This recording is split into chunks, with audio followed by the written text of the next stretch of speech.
സാമ്പത്തിക കാര്യമന്ത്രി കൊച്ചിയിലെ ഉച്ചകോടിയിൽ മുഖ്യാതിഥിയായി പങ്കെടുക്കും. ഉച്ചകോടിയിലേക്ക് UAE-യിൽ നിന്നുള്ള നിക്ഷേപകരെയും വാണിജ്യ വ്യവസായ പ്രമുഖരെയും ആകർഷിക്കുകയാണ് ലക്ഷ്യം.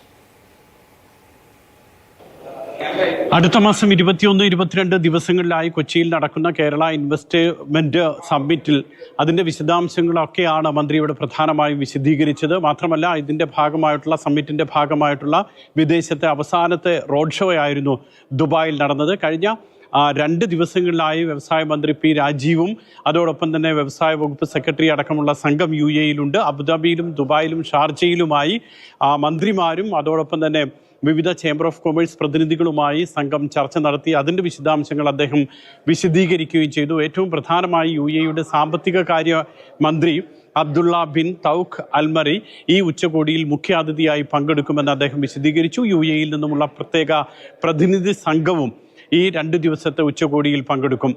മറ്റൊന്ന്, കേരളത്തിൽ തൊഴിലാളി സമരങ്ങളൊന്നുമില്ല. ബിസിനസ് നടത്താനും നിക്ഷേപം നടത്താനും ഏറ്റവും അനുയോജ്യമായിട്ടുള്ള സാഹചര്യമാണ് എന്ന് മന്ത്രി വിശദീകരിച്ചു. നിക്ഷേപം നടത്താവുന്ന വിവിധ മേഖലകളിലെ സാധ്യതകളും മന്ത്രി ഈ റോഡ് ഷോയിൽ എടുത്തു പറയുകയും ചെയ്തു. അപ്പോൾ നമ്മുടെ ഇൻവെസ്റ്റ് കേരള ഗ്ലോബൽ സമ്മിറ്റിന്റെ മുന്നോടിയായിട്ടുള്ള റോഡ് ഷോയിൽ അവസാനത്തെയാണ് ഇപ്പോൾ ദുബായിൽ നടന്നത്. അതിന്റെ ഭാഗമായി തന്നെ നമ്മളൊരു NRI-ക്കാർക്ക് പ്രത്യേകമായൊരു ഇൻഡസ്ട്രിയൽ പാർക്ക്. അപ്പോൾ നമ്മൾ കാണുന്നത് ഇപ്പോൾ 100 കോടി ഇൻവെസ്റ്റ്മെന്റ് ഒക്കെ ആണെങ്കിൽ 10% പ്രീമിയം അടച്ചാൽ മതി. പിന്നെ 2 വർഷം മൊറട്ടോറിയം, അത് കഴിഞ്ഞാൽ 10 ഇൻസ്റ്റാൾമെന്റ് ആയിട്ട് പ്രീമിയം അടയ്ക്കാവുന്ന മട്ടിലാണ് കാണുന്നത്.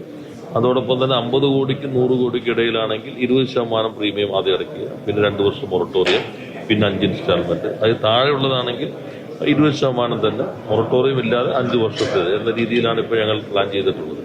അപ്പോൾ കൂടുതൽ പ്രവാസികൾക്ക് അവിടെ നിക്ഷേപിക്കാനും ഇവിടെ വ്യവസായമുള്ളവർക്ക് തന്നെ അറ്റ്ലീസ്റ്റ് ഒരു യൂണിറ്റ് അവിടെ തുടങ്ങാനും ഇത് സഹായകരമായിരിക്കും. കണ്ണൂരിലാണ് NRI പാർക്ക് വരിക. ആ NRI പാർക്കിൽ വിദേശികൾക്ക്, കേരളത്തിന് പുറമേ നിന്നുമുള്ള മലയാളികൾക്ക് നിക്ഷേപം നടത്താം. ഏതായാലും കേരളത്തിന്റെ സാധ്യതകളൊക്കെ തന്നെയാണ് ഇവിടെ പ്രധാനമായും എടുത്തു പറഞ്ഞത്. UAE-യിലെ Indian ambassador Sanjay Sudhir, Lulu group chairman MA Yusuff Ali, DM health care chairman doctor Azad Moopen തുടങ്ങി വിവിധ മേഖലകളിലെ പ്രമുഖരൊക്കെ തന്നെ ഈ ചടങ്ങിൽ പങ്കെടുത്തിരുന്നു.